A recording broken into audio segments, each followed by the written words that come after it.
اب نہرو رپورٹ نے رپورٹ تیار کیا، اب اس کی کیا جو ہے نا سفارشات تھی، اس نے کیا کیا سفارشات پیش کیے تھے، تو چلیے تھوڑا سا اس کو ڈسکس کرتے ہیں، دیکھتے ہیں نہرو رپورٹ کی اہم سفارشات۔ نہرو رپورٹ 1928 کی اہم سفارشات یہاں پہ درج ہے۔ سب سے پہلے اس کی سفارش تھی کہ جداگانہ طریقے انتخاب کی مخالفت، جو جداگانہ طریقہ انتخاب ہے اس کی مخالفت اس نے کی۔ مسلمانوں کے لیے جداگانہ انتخاب کا طریقہ ختم کیا جائے کیونکہ یہ قومی جذبات کے خلاف ہے، پہلے تو اس نے یہی کہا۔ دوسری سفارش یہ تھی کہ پنجاب اور بنگال میں آبادی کے تناسب سے نمائندگی کا خاتمہ ہو۔ پنجاب اور بنگال میں مسلمانوں کی اکثریت اپنے مفاد کا تحفظ بخوبی کر سکتی ہے، لہذا ان صوبوں کے لیے آبادی کے تناسب کے لحاظ سے نمائندگی کا مطالبہ مسترد کیا جائے۔ اب یہ نمائندگی کا مطالبہ یہ مسترد کیا جائے کہ تناسب کے لحاظ سے۔ دوسری اس کی یہی بات تھی، کہاں پہ؟ پنجاب اور بنگال میں، بس نوٹ یہی کرنا ہے آپ کو، پنجاب اور بنگال میں آبادی کی تناسب کا خاتمہ ہو جائے، نمائندگی کا۔ سمجھ آیا؟ کچھ نہیں آیا؟ آ گیا، چلیے جی فائن، آگے بڑھتے ہیں۔ آگے کہتا ہے کہ مرکز میں ایک تائی مسلم نمائندگی کی مخالفت۔ اب اس کی بھی انہوں نے کر دی مخالفت کہ بھئی مرکز میں جو ایک تائی نمائندگی ہے اس کی بھی ہم مخالفت کرتے ہیں۔ مرکز میں مسلمانوں کے لیے ایک تائی کے بجائے 1-4 نشستیں مخصوص کی جائے، یعنی کہ 1-3 سے 1-4 مسلمانوں کے لیے ہو جائے۔ ایک یہ فیصلہ تھا ان کا، ایک یہی سفارش تھی۔ آبادی کے تناسب سے نمائندگی، یہ بھی ان کی تھی۔ مسلم اقلیت والے صوبوں کے لیے آبادی کے تناسب کے مطابق مسلمانوں کی نشستوں کو قبول کر لیا جائے، یعنی کہ جہاں پہ مسلمان اقلیت میں ہیں وہاں پہ اگر ان کو نشست ملتی ہے تو اسے قبول کر لیا جائے، لیکن ان کی اضافی نشستیں ختم کرنے کی سفارش کی گئی، یعنی کہ بھیا جو ان کی اضافی نشستیں ہیں وہ ختم کر دو، بقایا ان کو اگر صوبوں کے آبادی کے تناسب سے جو نشستیں ہیں وہ ہم قبول کرتے ہیں، باقی اضافی جو ہے نا وہ کاٹ دیا جائے۔ اب 5واں سفارش تھا کہ سرحد میں ہندو کے لیے اضافی نشستوں کا مطالبہ۔ شمالی مغربی سرحدی صوبے میں ہندو اقلیت کے لیے اضافی نشستوں کے اصول کو تسلیم کر لیا گیا کہ بھئی شمال مغربی جو سرحدی علاقے ہیں وہاں پہ ہندو کچھ سیٹوں کو جو ہے نا اضافہ کیا جائے، تو اس کو انہوں نے اس اصول کو بھی انہوں نے تسلیم کر لیا کہ بھیا ٹھیک ہے، یہ سفارش بھی آپ کی ٹھیک ہے۔ تو 7واں چٹا کہتا ہے کہ سرحد میں اصلاحات کا مطالبہ۔ صوبہ سرحد میں سیاسی اصلاحات کے نفاذ کی سفارش کی گئی، لیکن بلوچستان کو دانستہ نظر انداز کر دیا گیا۔ اب سرحد میں تو سیاسی اصلاحات کے نفاذ کا اس نے سفارش کی تھی، لیکن صوبہ بلوچستان کو جو ہے نا نظر انداز کر دیا گیا تھا۔ یہ تو اس ٹائم کی بدنصیبی ہے صوبہ بلوچستان کی جو اب تک چلی جا رہی۔ سندھ کی ممبئی سے علیحدگی۔ اب سندھ کو ممبئی سے الگ کرنے کی بھی سفارش کی گئی، بشرط یہ کہ سندھ اپنے اخراجات میں خود کفیل ہو سکے۔ ٹھیک ہے، یہ سفارش بھی کی گئی تھی کہ بھیا سندھ کو ممبئی سے الگ کر دو، سندھ اپنے اخراجات خود اٹھائے۔ تو نو آبادیاتی نظام کا مطالبہ۔ برصغیر کے لیے مکمل آزادی کے بجائے درج نو آبادیات کا مطالبہ کیا گیا، جس میں دفاع اور امور خارجہ جیسے اہم محکمے انگریزوں کے سپرد ہوں گے، یعنی کہ بھیا جب برصغیر کے لیے مکمل آزادی ہو جائے گی تو کیا ہوگا کہ جو نو آبادیات کا مطالبہ ہے، دفاع اور امور خارجہ صرف انگریزوں کے پاس ہوں گے، ٹھیک ہے، باقی ہمارے پاس ہوں گے۔ چلیے جی، تو اس کے بعد کہتا ہے کہ وحدانی طرز حکومت کی حمایت۔ وحدانی طرز جو حکومت ہے ہندوستان کے لیے، وحدانی طرز حکومت کی سفارش کی گئی اور باقی ماندہ اختیارات مرکز کے سپرد کر کے مضبوط ترین مرکز کے قیام پر زور دیا گیا۔ اب مسودہ قانون کی نامنظوری، یہ 10واں جو ہے یہ کہہ رہا ہے مسودہ قانون جو بنایا گیا اس کی نامنظوری ہو۔ اگر کسی قرارداد کو کسی قوم کے 3/4 نمائندے اپنے لیے نقصان دہ قرار دیں تو اس قرارداد پر غور نہیں کیا جائے گا۔ اگر کسی قرارداد کو کسی قوم کے 3/4 نمائندے اپنے لیے نقصان دہ سمجھتے ہیں تو اس پر غور نہیں کیا جائے گا۔ اب آتے ہیں قائد اعظم کی تجویز کردہ جو ترامیم تھی، جو سفارشات تھے، تو اس میں قائد اعظم نے کہا تھا کہ بھیا ان میں کچھ ترمیم کر دو کہ یہ جو ہے نا صحیح نہیں ہے۔ تو دیکھتے ہیں قائد اعظم صاحب نے کیا کہا۔ قائد اعظم کی دلی خواہش تھی کہ ہندو مسلم اتحاد کی کوئی صورت نکل آئے، لہذا آپ نے 22 دسمبر 1928 کو آل پارٹیز کلکتہ کنونشن میں مسلمانوں کے حقوق کے تحفظ کے لیے نہرو رپورٹ میں مندرجہ ذیل 4 ترامیم پیش کر دی۔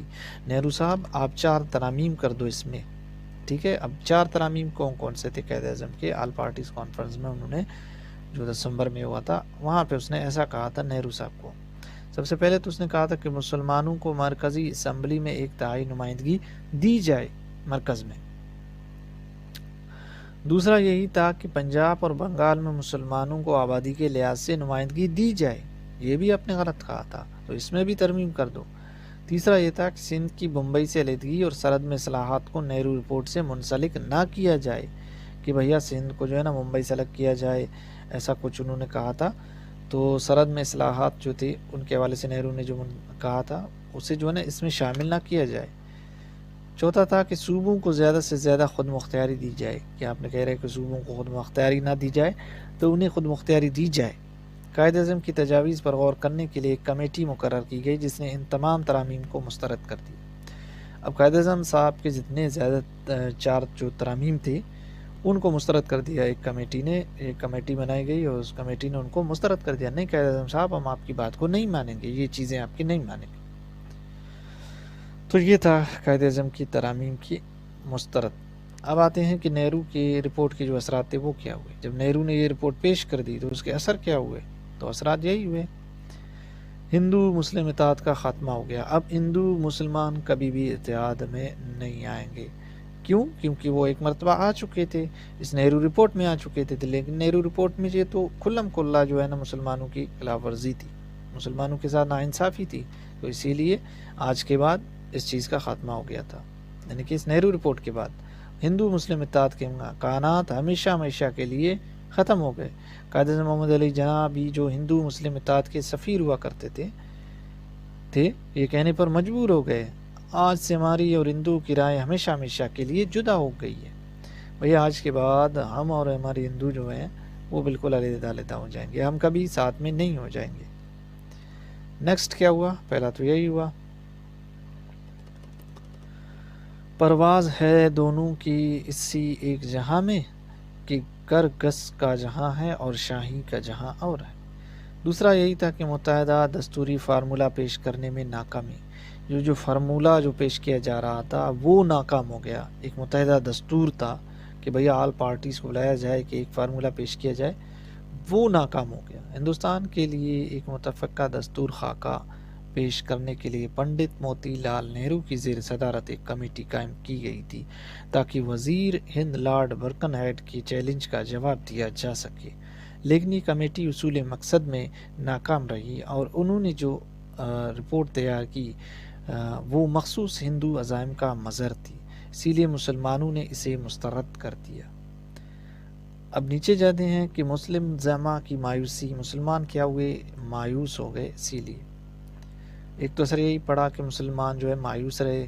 نہرو رپورٹ میں چونکہ مسلمانوں کے تمام جائز مطالبات کو نظر انداز کر دیا گیا تھا، اس لیے ہر طبقہ فکر کے مسلمانوں نے اس رپورٹ کی شدید مذمت کی۔ مولانا محمد علی جوہر نے ہندو مسلم اتحاد کے حامی تھے، اس لیے ہندو غلبے سے تشبیہ دی۔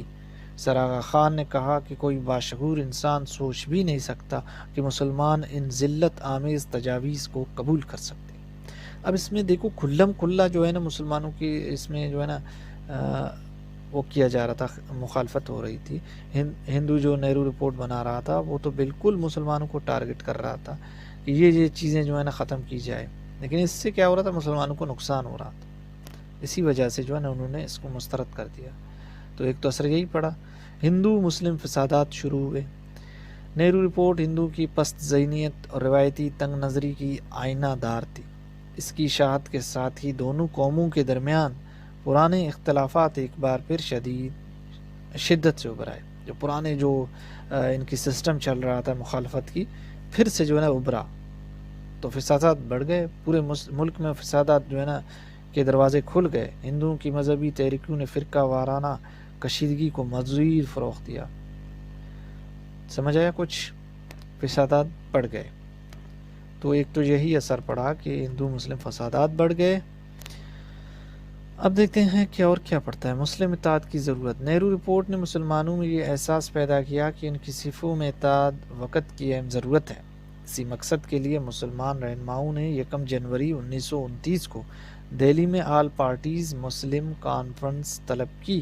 مسلم کانفرنس نے ایک بار پھر حکومت برطانیہ پر دباؤ ڈالا کہ مسلمانوں کے تمام جائز مطالبات تسلیم کیے جائیں۔ قائد اعظم نے بھی مارچ 1929 میں دہلی میں مسلم لیگ اجلاس کا طلب کیا۔ محمد علی جناح اور دوسرے مسلمان رہنماؤں نے فیصلہ کیا کہ مسلم لیگ کے دونوں گروہ متحد ہو جائیں تاکہ برصغیر میں ہندوؤں کی معتصبانہ روش سے پیدا ہونے والی صورت کا حال مقابلہ کیا جا سکے۔ تو ایک تو یہی ہوا کہ مسلم اتحاد کی ضرورت پڑ گئی مسلمانوں کو کہ بھیا آؤ سارے مسلمان ایک جگہ پر اکٹھا ہو جاتے ہیں، جو برصغیر میں جو فسادات پھیل رہے ہیں، برصغیر میں جو ہندو نے جو معتصبانہ روش اختیار کیا ہے، تو اس کے خلاف ہمیں ڈٹ جانا چاہیے۔ ٹھیک ہے، اب اصل کلام، اس پورے کلام سے کیا حاصل ہوا؟ نہرو رپورٹ سے یہ بات واضح ہو گئی کہ کانگریس ہندو مہاسبھا کے زیر اثر مسلمانوں کے حقوق و مفادات کو سلب کرنا چاہتی ہے، اور وہ کوئی ایسا آئین تیار نہیں کرے گی جس میں مسلمانوں کے مفادات کے تحفظ کی ضمانت موجود ہو۔ تو کیا ثابت ہوا نہرو رپورٹ سے؟ یہ بات واضح ہوگی کہ کانگریس ہندو مہاسبھا کے زیر اثر مسلمانوں کے حقوق و مفادات کو سلب کرنا چاہتی تھی۔ وہ مسلمانوں کے جو حقوق تھے ان کو کھانا چاہتی تھی، جو فائدے مسلمانوں کو مل رہے تھے وہ دبانا چاہتے تھے۔ تو ایسا آئین تیار نہیں کرے گی جس میں مسلمانوں کے مفادات کے تحفظ کی ضمانت موجود ہو۔ یہ رپورٹ در حقیقت میثاق لکھنؤ اور تجاویز دہلی کی متکبرانہ نفی تھی۔ سمجھ آیا کچھ؟ اگر آپ نے میثاق لکھنؤ پڑھا ہے، تجاویز دہلی پڑھا ہے، تب آپ کو سمجھ آ جائے گا کہ اس میں کیا کہا گیا تھا۔ تو اسی وجہ سے یہ نہرو رپورٹ جو ہے نا در حقیقت میں ان کی جو ہے نا متکبرانہ نفی تھی۔ چلیے جی، قیادتوں کے جنوں میں جن کے قدم لہو سے رنگے ہوئے ہیں، یہ میرے بس میں نہیں ہے لوگوں کے ان کو عزت مآب لکھو، یہی بہت ہے کہ ان لبوں کو مبدا سے محروم کر کے رکھو، مگر یہ کیسی مسالت ہے سمندروں کو سراب لکھو۔